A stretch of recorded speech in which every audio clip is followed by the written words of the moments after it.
So continuing our review of the work that we did in Year 11 on probability, I wanted to talk to you briefly about tree diagrams and tables. So the first thing I want to talk to you about is what we call a multi-stage event. And our multi-stage event is an event where we have more than one thing going on. So we're doing something more than once. So we're not having a bag of lollies or something and choosing a lolly. We're having a bag of lollies and we might be choosing 5. Or we're tossing a coin 3 times, or we're tossing a coin and rolling a dice. Let me get some colours up. Okay, so let's have a look at what I mean by a tree diagram. A tree diagram is a way of listing all the possible outcomes in a multi-stage event. So I've got here, consider a diagram for tossing a coin 3 times. And I know some of you had some trouble with this last year. So I want you to think about it like this. I want you to think about what happens in my first toss, my second toss, and then my third toss. Because in my first toss, we start from the beginning. The first thing you can do, you can only get when you toss a coin a head or a tail. That's the first thing that happens. And remember, our probability tree starts with these 2 lines. Now, if I tossed a head first, if we follow this line, if I tossed a head first, in my second toss, I can only get a head or a tail. And same here at the bottom here, if I tossed a tail first, I've still got a chance of getting a head or getting a tail in my second toss. And then if I toss a coin again, assuming I got a head first and then a head second, my third toss I could get a head or a tail. If I tossed a head first, a tail second, and I toss a coin again, I've still got an equally likely chance of getting a head or a tail. And we do this off every single branch. And we've got heads, and we've got tails. And at the very end, the thing that we write down is the outcomes or sample space. So the outcomes. What are the things that I could have? So I've got a head, and a head. So that's what I can write down. I've got a head, and a tail. Head, tail. I've got a head, tail, and a head. So I write that down. I've got a head, tail, head, tail, tail, and so on. I'm not going to write them all out for you, but now you get the idea. So let's have a look at another example where we've actually got to do a little bit of work. The digits 7, 2, 3 and 6 are written on separate cards. 2 are selected at random to form a 2-digit number.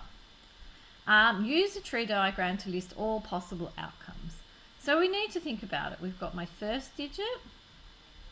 So first digit. And then over here, let's have my second digit. So we've got 2 things going on. So what we can do is, the first choice, we can choose a 7, we can choose a 2, we can choose a 3, or we can choose a 6. And then for the second one, if I've already chosen a 7, it seems like because it's written on a card, we don't tell me that the card's replaced and put back in. So I can't get a 7 again. So I can only get a 2, a 3, or a 6. And the same for the next one. If I got a 2 first, well, that means I can't get it again. So I can only get a 7, a 3, or a 6. And I haven't planned this very well, have I? But anyway, you get the idea. 3, if I got a 3 first, well, that means I can only get a 7, a 2, or a 6. And if I got a 6 first, I can only choose a 7, a 2, or a 3. Now over here in my outcomes, I can now list all the possible number combinations that I could get. So I could get 72, 73, 76, 27, 23, 26, 37, 32, and 36, and 67, 62, and 63. These are all of my outcomes. Now, what is the probability? We can now just answer the question because we've done part A. What is the probability that we're going to get a number that is divisible by 3? Well, I'm not sure if you remember from your divisibility test, if you add up these numbers 7 and 2, if the number that you add to is divisible by 3, So 72 adds to 7 plus 2, which is 9, which is divisible by 2. Then that is one of the answers here.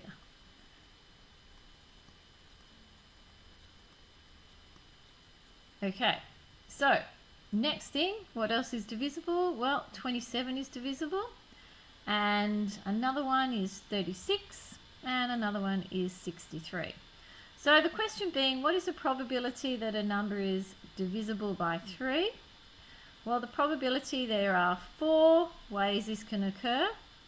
Out of the total number of ways, well, we need to add them all up, and you can see we've got 3 4s, which is 12. So 4 out of 12, which is 1/3. And that's how simple it is. Well, let's have a look at the next one. A coin is tossed and a die is rolled. Construct a tree diagram to show these two events. Okay, well, that's pretty simple. A coin is tossed, so we can have a heads or a tails first. And then the die is rolled. So when you roll a die, that means you can get a 1, 2, 3, 4, 5, or a 6. And I'll just try and get all these.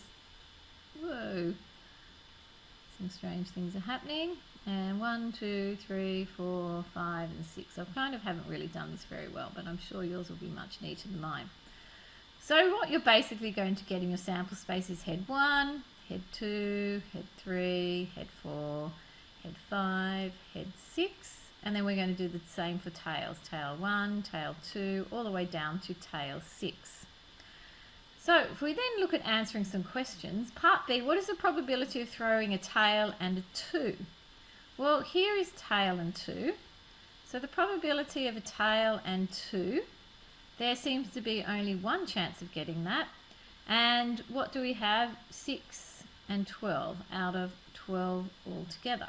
So the probability of a tail and then 2 is 1/12. What is the probability of a head and a number less than 4? So a head and a number less than 4, you can see there's only 1, 2, 3 ways that can occur.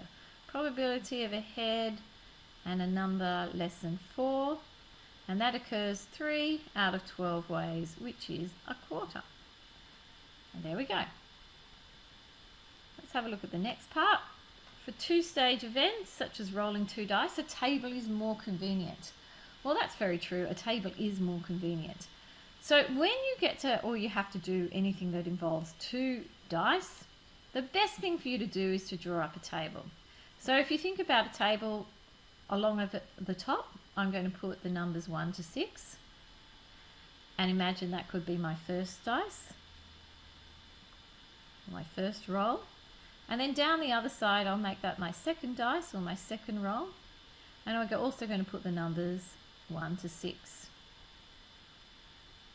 And so if we think about it, in this question it says 2 dice are rolled and their sum is calculated. So if we're thinking about sum means to add. So what's going to go into my boxes, and if I had time I would draw this up beautifully for you, but I don't.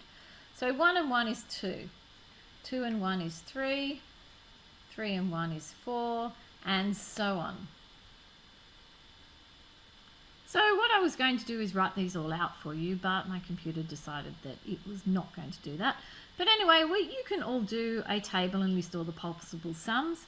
And the last thing it says, what is the probability of rolling a sum of 10? So the probability of a sum of 10, and my pen is not working. And if you think about it, a sum of 10, when you look at it, you can work it out. What you get is 3 out of a possible 36. So the answer is 1/12. And that's all there is to it. Any questions? You'll know where to find me.